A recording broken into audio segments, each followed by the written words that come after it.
If you think you need a ribeye every time that you want a good steak, you're already losing a lot of money. And I'm going to say something that might bother a few people. You don't need expensive cuts to eat well. You need to understand meat. Welcome back, friends and fellow meat enthusiasts, to our Butcher Brain series, Episode 3. When most people think about eating well, what they're really thinking about is they want a treat, something tender, something juicy.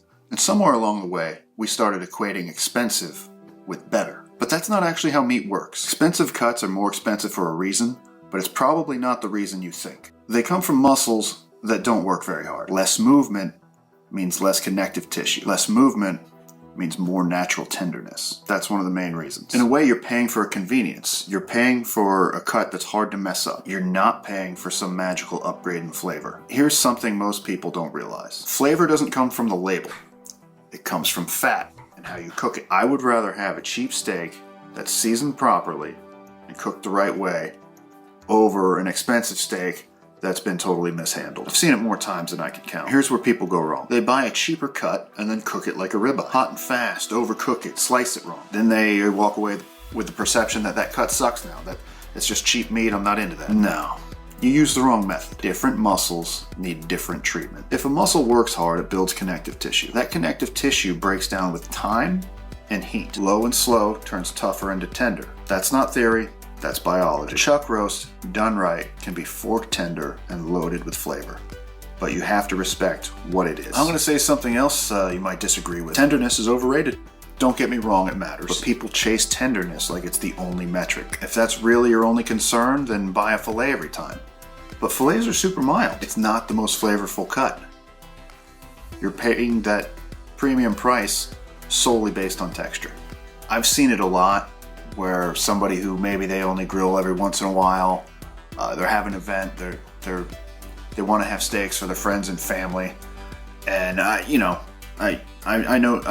built a lot of rapport with a lot of customers over a lot of years, and I ran into something again and again where it would be a guy who's buying a steak, and he's buying the expensive one with the mindset that he doesn't want to cut any corners, like he would be doing his guests a disservice to go the step down.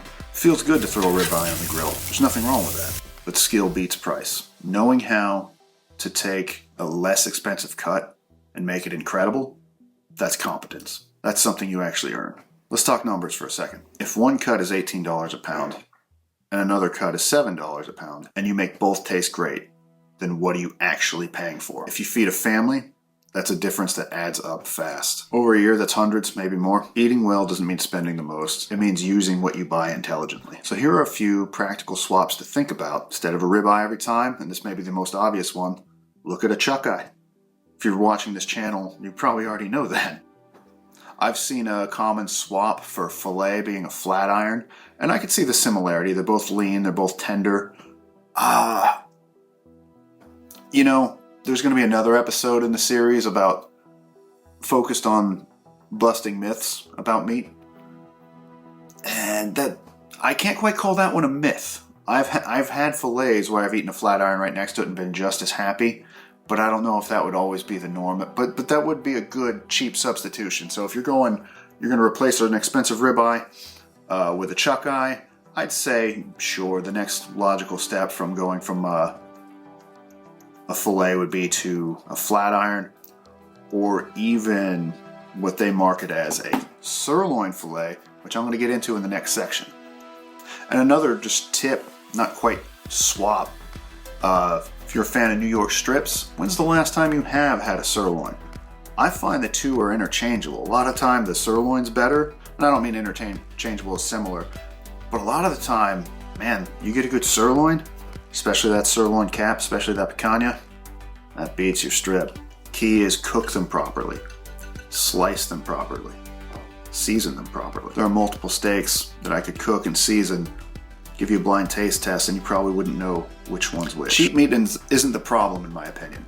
Lack of understanding is the problem. Once you understand how muscle works, how fat works, how heat works, you stop chasing price tags. You start chasing results. So in this segment, I want to talk about misleading terms when it comes to meat. Your average shopper gets confused when they see two terms for one cut on the same label. To give an example, when you see sirloin fillet, as we earlier mentioned, It's an obvious ploy to make you equate this cut that is actually sirloin with the more expensive fillet.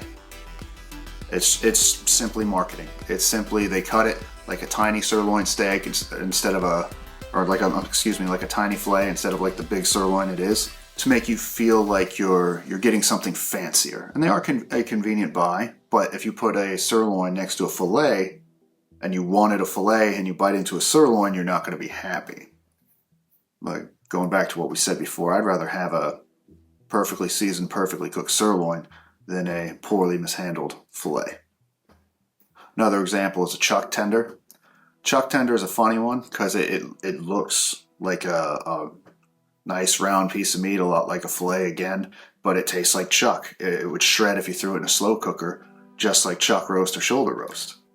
There's a lot of misconceptions out there, and I think it's a little bit by design, because sometimes when you see something like, a sirloin tip steak, $7.99 a pound, you think you're getting a sirloin steak at $7.99 a pound when it's a totally different cut. Now, all these cuts have their places, but again, it comes down to knowing how to cook these things. Great example, I remember the first time I saw them call a pork chop, it said pork ribeye chop. And I said, what the hell is that? I've heard of pork rib chop, but they're really marketing it, trying to make you equate it to the king of steaks, the ribeye, but in pork form. Not just a pork chop, not just a pork from the rib end.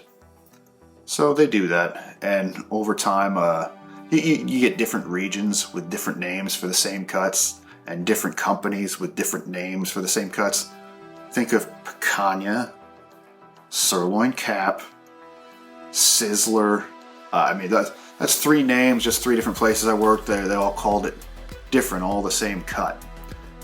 A lot of people get tri-tip and sirloin cap confused. Those are two very different things, although both very good. But one of them treat it like a steak, the other one of them throw it on the smoker, in my opinion. They both can be done as steaks, and we've done multiple videos on this. If it has chuck in the label, with the exception of chuck eye, treat it like a low and slow. If the word sirloin precedes fillet or any other term other than tip, that's where it gets really confusing.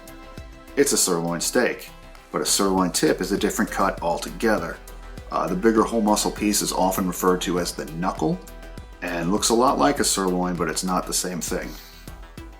The knuckle is better used for a roast. I knew somebody who ordered knuckles regularly to make Sauerbraten, the German dish, where they cooked it slow and they loved it and they said it was perfect for that. Obviously, you wouldn't take a sirloin top butt where you cut your sirloin steaks out of and make that to be a little bit of a waste, and it probably wouldn't come out right. That's just scratching the surface a little bit. I'm gonna have to plan a video where I actually have the examples in front of me live, rather than just B-roll footage, where I could really get into that. So we'll get into that at a later date. Thanks, JB. Main takeaway: you don't need expensive cuts to eat well. You need knowledge. And once you have that, you can walk past the premium section with confidence. That's not being cheap. That's being skilled. And he doesn't care what cut it is, as long as it's done right.